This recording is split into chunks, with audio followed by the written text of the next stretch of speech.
don't let perfection be the enemy of good. If it's good enough, get it out there. Don't worry about making it perfect. You have to be liked, you have to be known, you have to be trusted. So everything that we have talked about today builds up to that relationship.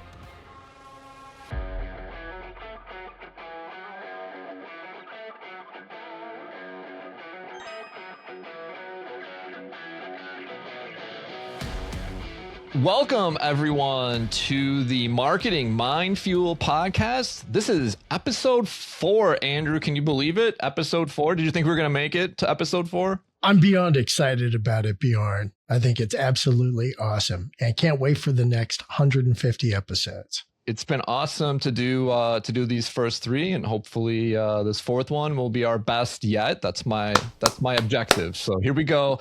My name is Bjorn Piltingsrud. I am the VP of Strategy and Business Development here at Essential Engine. I've got Andrew with me. Andrew, go ahead and reintroduce yourself to the millions in attendance. There we go. I love that. Andrew Saksa, VP Strategic Channels, Essential Engine.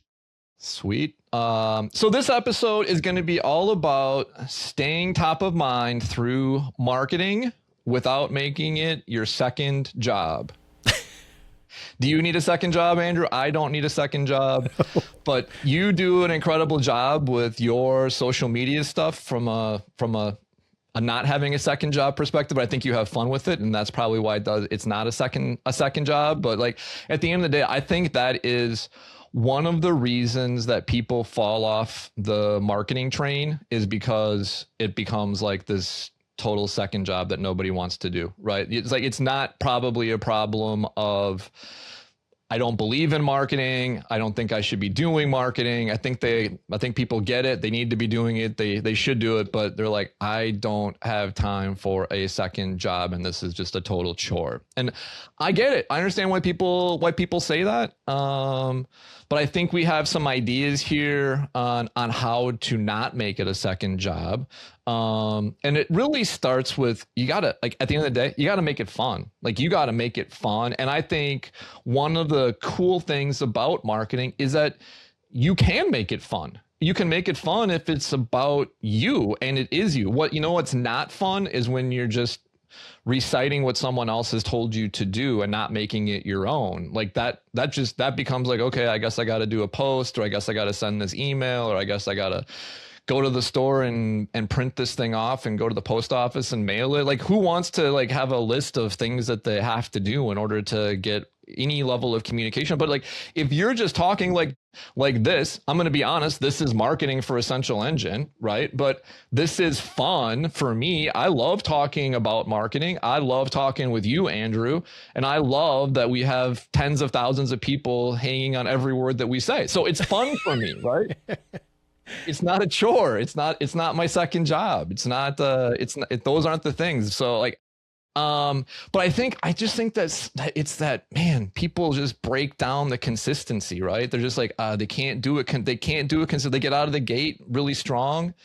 And I'm going to tell a story. I think, so it's midsummer, and my son is a rising senior. He's a kicker and in football. So he's a football kicker. And we talk a lot about, it's like, let's be honest. I don't know how many people have ever been a kicker out there, but it's not super fun to go out onto a field by yourself and just kick a football for a half hour, because you can't really do it for more than a half hour because you kick your leg out. But like, so we talk about it. It is a grind, right? And I'm not saying that it's like he makes it fun by creating a competition for himself. He's a competitive person, so he's found a way to make each day fun for him in a way, through his internal competitions. But like, man, it's a grind, and you have to do it consistently out there to get better, right? To hone that craft. So like, he is out there every day kicking, and he does that so that when it comes time at game time to make that winning field goal, or to kick it into the end zone for a touchback, or to punt the ball, like, it works. And that's the that's the sexy time for the kicker, right? It's not during on a random Wednesday afternoon when it's 95 degrees outside and you're outside kicking. That breaks down that whole, like, you have to be consistent with it. It could be a grind at times, but then you got to find a way to make it fun. That's my like opening personal story on consistency around marketing. You do it through your. How often do you post on LinkedIn? Are you pretty much a daily poster? Are you a multi post per day guy? Yeah, well, I do a Thursday spotlight of somebody that's one of our business partners that I like to highlight. So I always try to make sure I do a Thursday spotlight. I always try to at least get something reposted or posted daily. I make sure that if I am going to repost something from somebody that is a partner or a friend that is bringing some real value to folks, that I also include my thoughts and comments. I think that's an important part of that equation. And just to take it back to your son and his routine, which is incredible. And that's why I think he's having so much success, by the way. And I love the fact he makes it a challenge, because that stuff is hard. You have to do something to make it fun for yourself. So I like to talk a lot about goals, but man, Vijay Singh was one of the best golfers for quite a while on the PGA Tour. And his son now is actually an up and coming star. But what was the key to Vijay Singh's success? And it was the fact that he would hit 10,000 range balls every day. I can't even imagine how you could do that. My hands would never be able to handle that. But man, that is what won that guy championships. So you're 100% right. What do you do? What do you guys do every single day that is challenging? But at the end of the day, you can look back and say, the reason why I reached this level of success, the reason why I got this top client, sold this incredible house, whatever it happens to be, what was the stuff that you were willing to do they always talk about that, right? What separates the people that are the most successful from the ones that are marginally successful? And it's, what are you willing to make your standard every single day? For me, I try to get to the gym at least 5 times a week now. I wake up first thing in the morning and do 25 to 50 push-ups every single morning. I share with Bjorn and some of the other key folks on our team something inspirational from Tony Robbins at 7:30 in the morning. I write down my goals every single day. So even though this isn't exactly tied into marketing, it really is that, what are you willing to do? What are you willing to hold as your standard that you're willing to do? And then when it comes to the turnkey aspect of marketing, man, that is one of the strengths that I think we bring to the table as an organization. The fact that we really do have dedicated people every single day that can help you with that marketing strategy of being omnipresent, being at the right place at the right time with the right message to make sure that you're able to capture that opportunity. Because we really don't know when that moment is. But if you're there every single day, like VJ on the driving range, or those professionals that are on that putting surface making those putts when nobody's watching, then when that moment arrives, you do hit that clutch 3-iron from 240 yards to 3 feet within the pin, to win the championship. Do you post at the same time every day or every week? Like, do you have a routine where you're posting on LinkedIn where you've carved out a certain amount of time at a specific time each day? Yeah, I think it's important to do that stuff. So I always make sure I at least get something done before the opening bell, 9:00 in the morning, right? I want to get something out there, especially for a Thursday spotlight. I think it's important to our partner to get that out first thing in the morning, because I do want them to get the full benefit of what we're doing. Sure. Yep. So I do think it's important.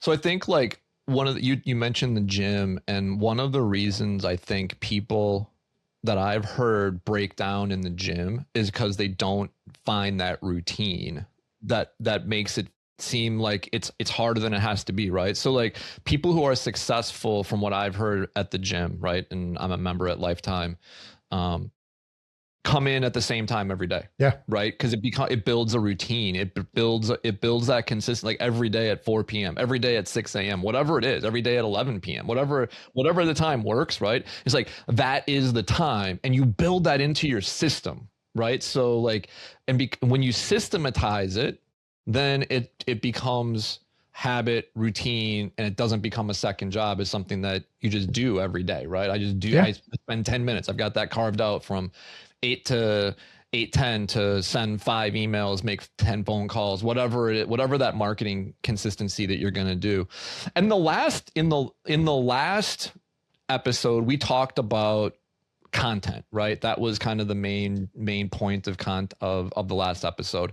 And I think about how content then plays into the system that you choose, right? And if you're constantly having to try to find like super engaging content regarding healthcare, if you have to find like super engaging content regarding annuities or asset allocation or minimum required distributions or mortgage rates for the day, or, like the research involved in that, right, becomes almost overwhelming in and of itself, because you got to try to find something every day or every other day that's like important and valuable. And that's that, let's be honest, that can be a challenge. I don't think healthcare changes that often. So coming back to the content, right? If you take the pressure off of constantly trying to just post important industry content or important content or content just related to whatever it is that you're trying to sell or transact, and you bring it down to just a personal level, right? That makes the postings easier. That makes the emails easier. That makes the phone calls easier, whatever the marketing system is that you're using. It makes that stuff just easier to do, because you don't have to, it's like, what was a great thing that happened to me yesterday, or what was a challenging thing that happened to me yesterday, and I'm going to share that. And it makes creating that content, it makes using the system, the marketing system, so much easier, which makes it so much less of a chore and a second job. I think that's, to me, one of the things that I find most interesting about if you connect content to consistency and systematic posting. So what do you think are some pitfalls that you've seen that people fall into in terms of that gets them off the horse of not staying consistent in their marketing? Yeah, such a great question. And just a great point is the fact that I always see people, you and I have been doing this for over a decade, right? So we've worked with thousands of financial advisors, thousands of insurance folks, thousands of real estate folks. And the funny thing is right when folks start to become successful, they stop doing the one thing that made them successful. It's over and over and over again. I hear that story more than I hear probably almost any other story.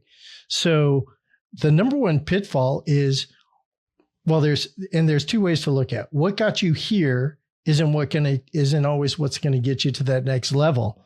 But what got you here, you better stay consistent and continue to do. If you are reaching a level of success, don't stop that. Just add to it. What can you add to it that will get you to that next step? And, the famous quotes about that stuff is that 1%. What can you do every day to get 1% better? Because at the end of the year, now look at, what a drastic improvement you've made. So my challenge really to almost everybody is take a serious look. This is such a good time to do it. If you're a Medicare agent, you got AEP right around the corner. So are you happy about where you are in your career that got you to the number of members that have come on board with you? And then what's going to take you to that next level to really advance your career, to get you exactly what you're looking for? Same thing with a real estate agent. How many homes were you able to list or sell up until now? We're halfway through the year, or when this goes to be shown, you're roughly halfway through the year. So again, review, then how do you get more consistent?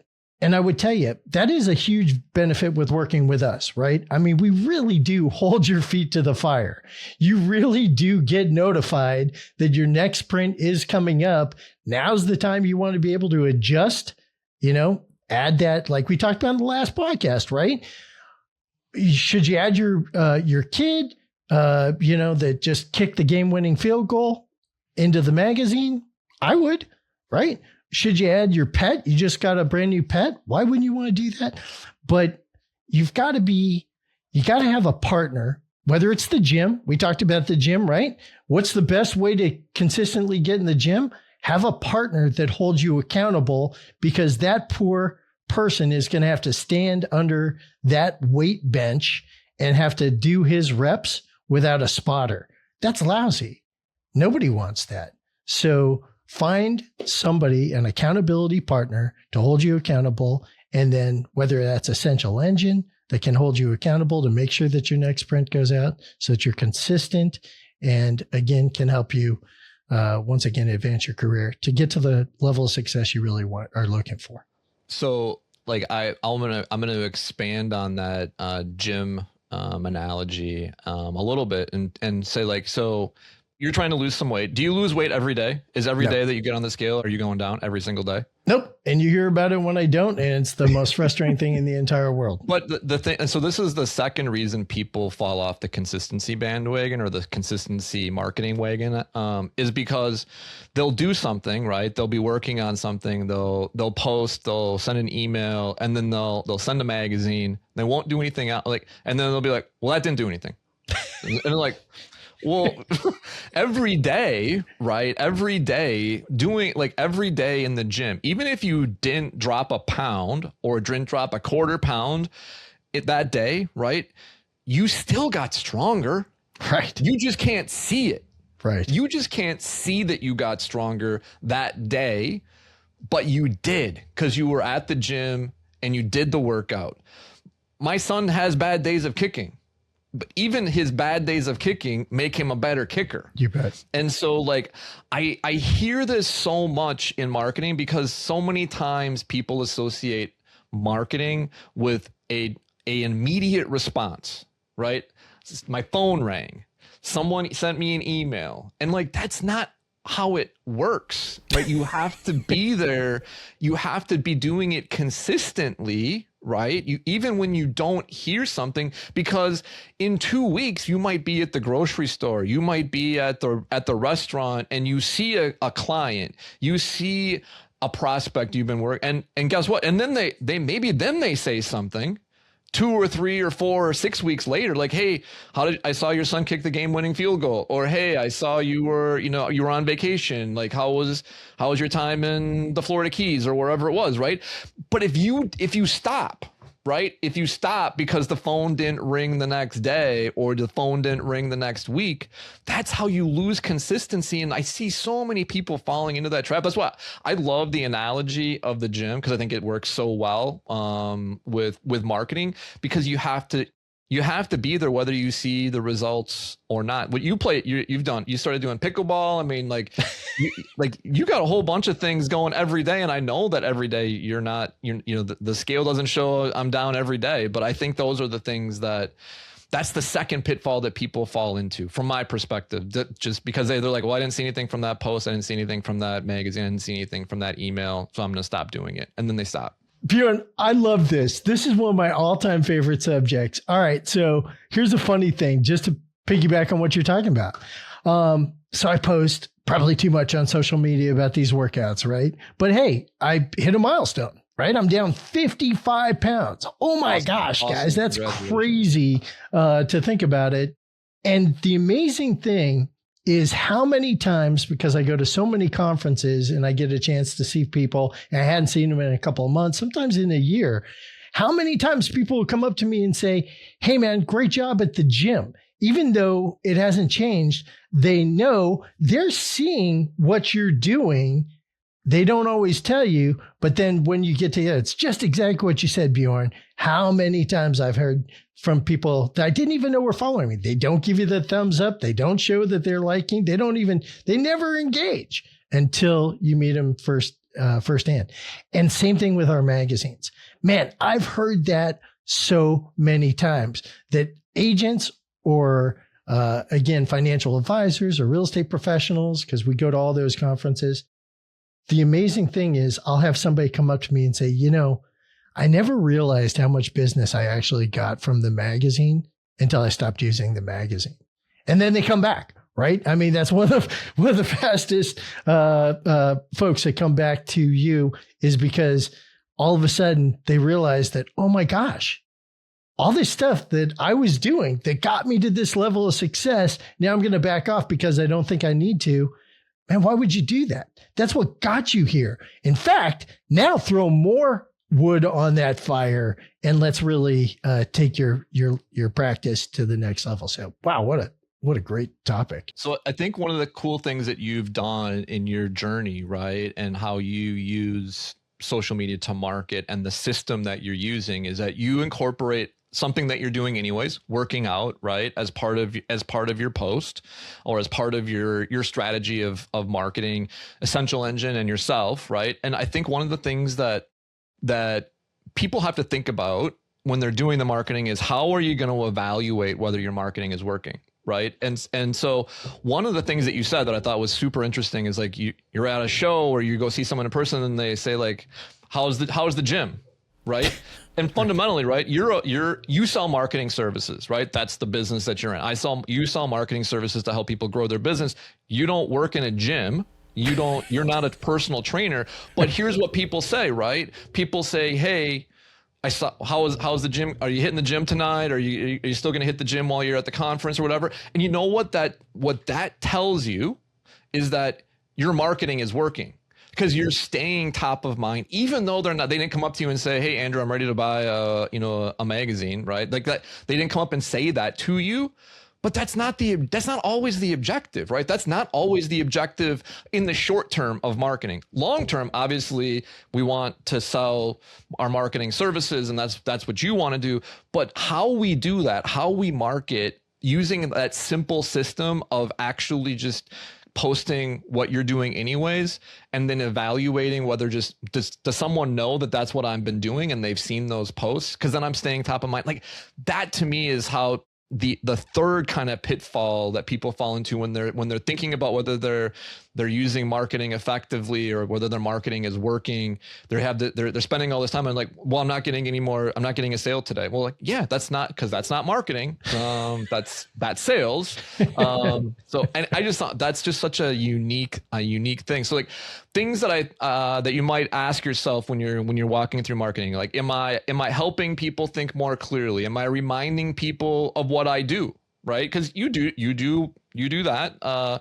Am I showing the human side of myself? Am I staying consistent with the right audience? So like those questions as you ask yourself in your marketing, is it accomplishing my objectives? Those are the questions I think you start to ask, and you need that simple system to make it happen, right? Because if all you're doing is worried about like like I got to edit this post, I got to edit that post, I got to take a different picture, don't let perfection be the enemy of good, right? So like if it's good enough, get it out there. Don't worry about making it perfect, because that will just take more time and it causes the system to be complex. And so at the end of the day, what we're trying to help everyone do is build a simple system of marketing that allows you to be consistent in your marketing without it being a second job. And I think we've given a couple of 3-4 key things to think about.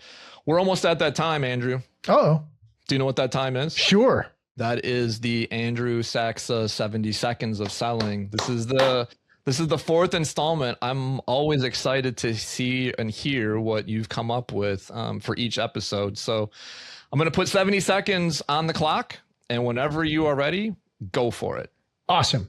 So I'm going to take this old school. I'm going to bring it back to Zig Ziglar, because I think it really does match up to everything that we've been talking about today. So how do you get more sales, right? That's part of what we're watching. We want to brand ourselves. We want to get more sales. Zig Ziglar says there's an easy formula. You know what our formula is, right? A plus A equals T. Zig Ziglar's formula is you have to be liked, you have to be known, you have to be trusted. So everything that we have talked about today builds up to that relationship, strengthening the relationship, finding those accountability partners to hold your feet to the fire. Part of the reason why I do the social media is so that I have thousands of accountability partners that tell me, how come you're not in the gym? So how do you get liked, known, and trusted? Guys, I'm going to challenge you right now. Do you know your client's family, occupation, recreation, and dreams? Ford, you can write it down. Ford method. If you know your client's family, occupation, recreation, and dreams, it helps you strengthen that relationship. And using tools like we're talking about today is going to help you be liked because you're giving your clients a gift. Everybody loves a gift. You're known because it is powerful to be on the cover of your own magazine. I'm trying to tell you right now, very powerful. Brian Harris, you guys have heard this before. First print, number one client had his magazine framed and delivered to his office. That's powerful. You're trusted because you're coming to these folks in a consistent manner. And more importantly, you're connecting to their friends, their family, their relatives in a way that nobody else does. So guys, I'm just going to challenge you. See if you know those 4 things about your top clients, connect with them, use us, hopefully, to help you grow your practice. And that's my 70 seconds. I think you went over. I did. Totally. No, you totally did. My worst. All right. It wasn't your word. It was not bad. It was not. It's good. I think you hit a lot of great points. I love that Zig Ziglar quote. And I love that Ford method. That's important. And I would say like it flows exactly into what we've been talking about today. If you don't have to be doing something 24/7, it does not need to be a second job to do marketing. It just requires a simple, sustainable, consistent rhythm. Make it simple. Keep it simple, stupid, right? The kids like the old like, kiss. Yeah. At the end of the day, it's like if your marketing feels like a second job, the answer isn't to work harder or to do less sleep or whatever. The answer is to simplify it. And I think people can simplify it by using some of the personal stories, making it less always about having to come up with some super unique, different way of looking at the world. Just getting out there and being vulnerable and being a real person, I think can go a long ways in terms of making your marketing easier. Always have to have the compliance disclaimer here. I hope we've given at least 3 or 4 unique ideas that you can go out and do. I was going to recap that Thursday spotlight that you do is really great. That's another thing that someone could just take and copy. If you have a business partner, do a Thursday spotlight or a Wednesday spotlight on that business partner. Make that consistent. It's a great way of showing love to your business partners that are out there and building on their success. But if you're going to do something like that, you're going to use any of the tools or the thoughts or ideas that we gave you today, please make sure that you go and review and get approval from your ad review compliance department. That's always critically important. We want to make sure everyone doesn't get in trouble and is doing what their company wants them to do. With that, Andrew, thank you so much for the time today. It's been great. And we're going to be on episode 5 next time. And I'm looking forward to that. Thousands in attendance, millions worldwide. I have to say one shout out to my daughter, Saskia. Shout out to you. She wanted me to give her a shout out. So I have completed that task for her. So, and we have to give our traditional shout out to Tony Robbins, yes, who we're excited to have on the podcast. Tony, if you're watching, we want you on our podcast. Great reminder. Thank you for that. Episode 5 up next. Thank you so much, everybody. Have a great day. Thanks, Bjorn. Thanks, everyone. Thank you for listening to Marketing Mind Fuel. Hit follow so you never miss a conversation built to help you propel your relationships, your authority, and your long-term business growth. To learn more about 5-Star Professional and Essential Engine, visit essentialengine.com. Connect with Bjorn and Andrew on LinkedIn for more relationship-driven marketing insights. Until next time, stay connected, stay visible, and keep building trust. The opinions voiced in this podcast are for general information only and are not intended to provide specific advice or recommendations for any individual. To determine which strategies or investments may be suitable for you, consult the appropriate qualified professional before making a decision.